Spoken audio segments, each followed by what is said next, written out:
Hey, what's up, everybody, and welcome to another episode of Anything and Everything with me, Ryan Parrock. Today I'm talking about turning your phone into a webcam. But before I get started, let me just firstly say that by no means is this a tutorial video, and I'm not sponsored in any way or means. So let me get straight to it.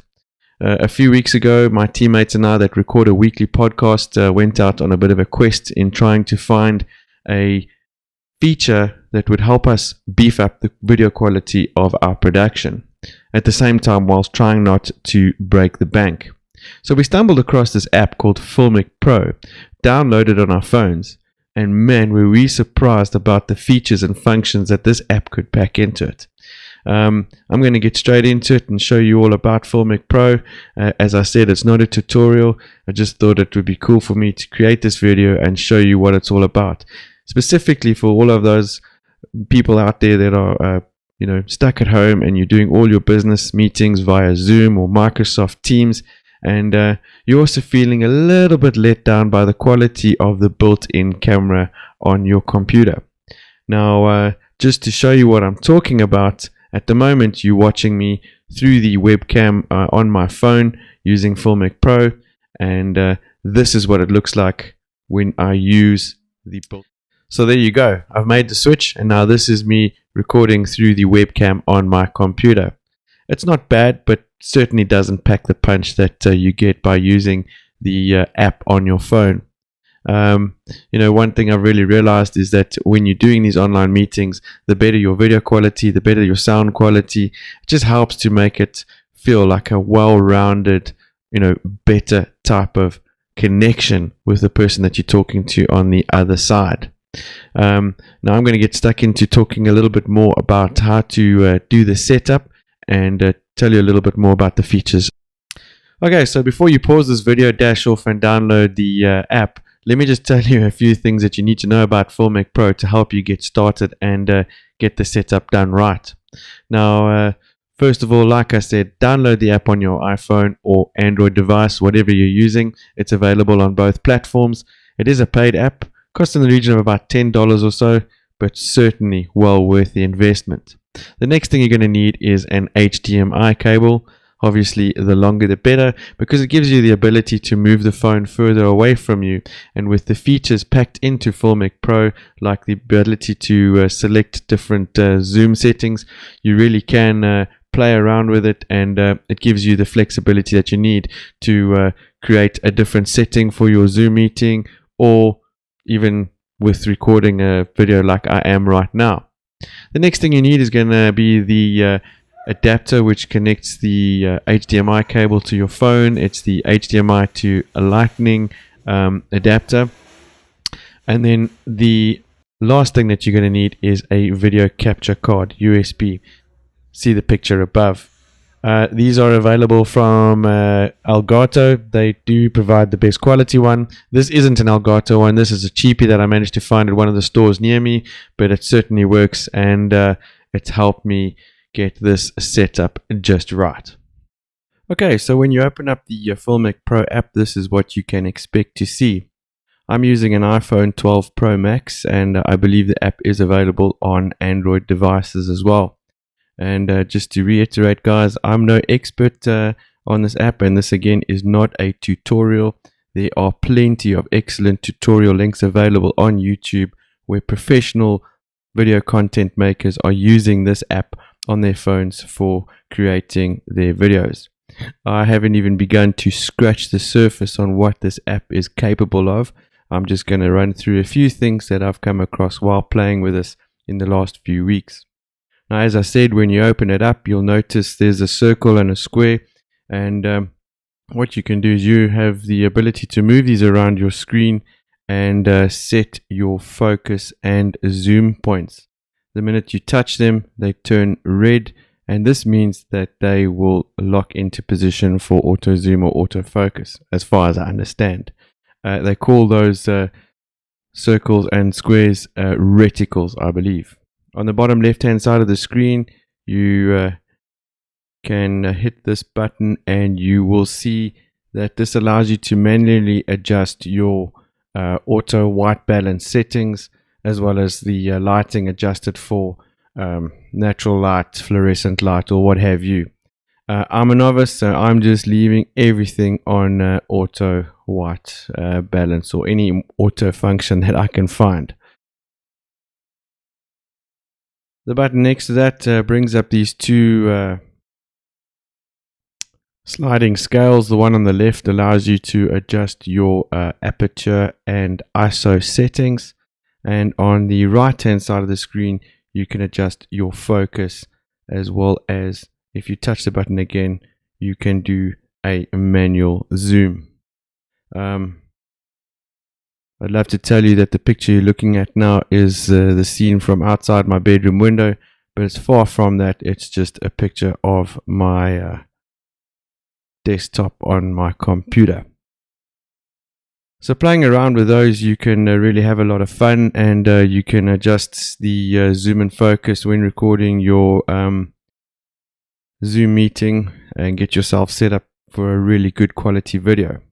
In the settings button on the right hand side of the screen here, you can adjust the resolution.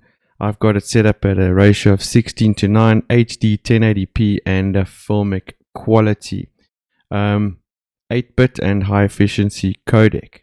Through this you can adjust it to select recording in 4K as well. Your frame rates, at the moment I'm capturing this video in 60 frames per second. You can adjust it very easily by just tapping it to the 25 function, and it'll adjust it to a 25 frames per second capture rate. I'm going to switch it back to 60 and adjust it like that for the rest of the video. Another really cool feature about Filmic Pro, which is what we decided to get settled on and use this, was the ability to record your videos using clean HDMI out. And what that means is you can select clean HDMI out, and it'll get rid of everything that you see on the screen now, and it will look like this. And that's the picture quality available from clean HDMI out. Okay, in the menu you can also make selections for whatever device you're going to use to record your audio. In the device tab here, you can also select to save your videos directly to the camera roll.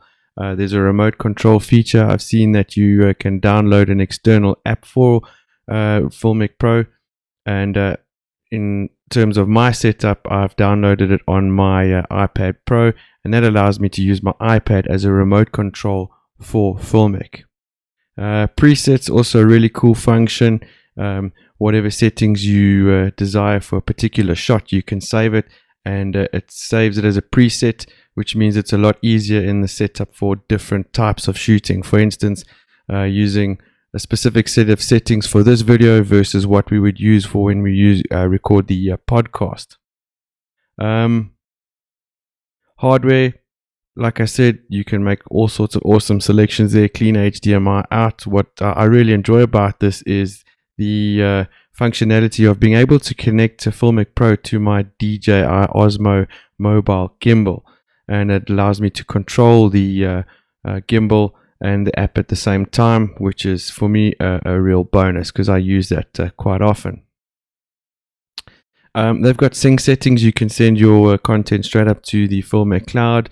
There's a community function here as well, where you can go straight to the website, review the app, and look at all the other apps available from Filmic, or contact them directly. Stabilization is something else that is a part of the features on this app, and it's very, very cool. It works quite well. The one thing I really wanted to talk about, and something that we use quite a lot in our setup, is the ability to choose different lens type settings. At the moment, I'm shooting this on the wide angle. I can select ultra wide, gives me a look like that. Telephoto is very cool. We use that quite a lot in the podcast studio.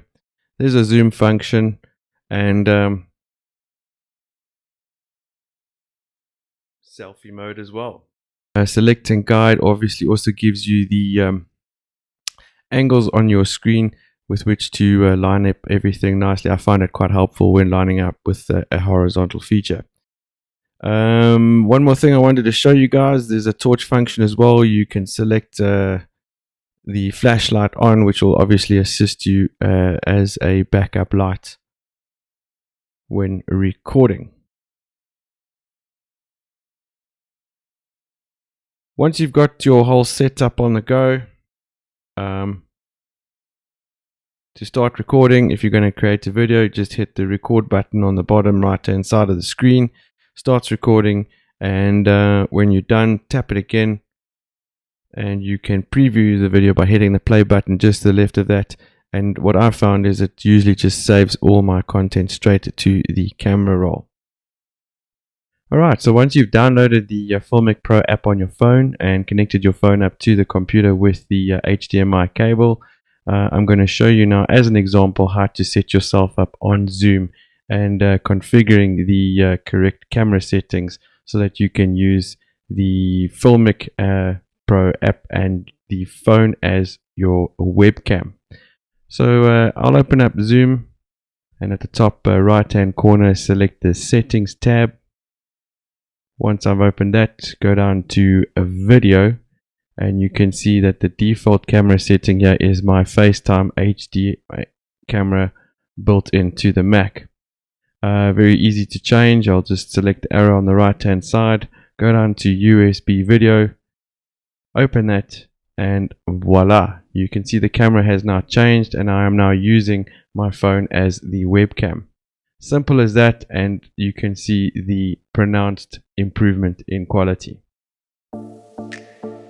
Alright, so there you have it guys, my thoughts and comments on using Filmic Pro. As you've seen, it's a powerful app. It's packed with functions and features. Basically turns your phone into a DSLR camera, and there's so much functionality behind it, and it really is quite a complex app that if you are going to get into it and use it, I'd highly recommend going through all the tutorial videos that are out there on how to really use it effectively and properly. However, if you are going to use it for a webcam, like I suggested earlier on in the video, I've certainly found that it works well.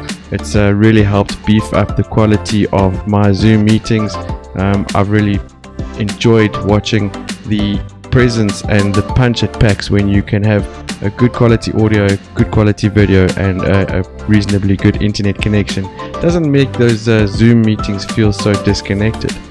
One or two things just to mention though, if you are going to use it as a webcam, I'd highly recommend just going through a little bit of a checklist. So first of all, keep your phone fully charged. I'd also recommend switching off all the notifications and perhaps silencing your phone just so that you don't get any interruptions during the meeting, and maybe it's worthwhile just closing all the background apps, because I think Filmic does use quite a bit of processing power on your phone. But for the most part, yeah, highly recommend it. I really enjoy it, and it is a suitable and affordable option to replacing the webcam on your computer. Well, that's it for me today guys. I do hope you enjoyed this video and found it reasonably informative, and if you do enjoy it, I would like to see a bit more, please don't be scared to hit that like and subscribe button, and I'll bring a few more tips and tricks along these lines as I go along. Cheers for now.